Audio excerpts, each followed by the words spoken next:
Hello everyone, welcome back to our channel. In today's video, you are gonna see how to add file in Google Drive. So let's head over to Google Drive.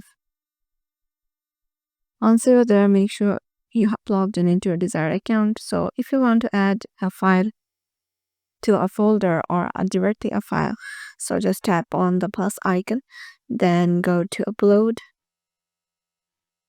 And from here, you can search for any sort of documents, photos, or videos from here and then just add it. So let's say I want to add this one, so I'm tapping on this one and it is getting uploaded, and once it gets uploaded I can share it from my Google Drive via the link.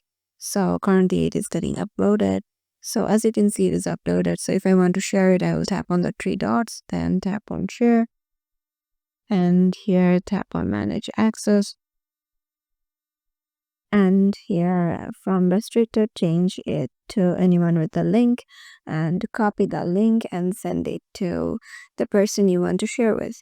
So yeah, this is how you can do it. Hope this video will help you out, and we will see you in the next video.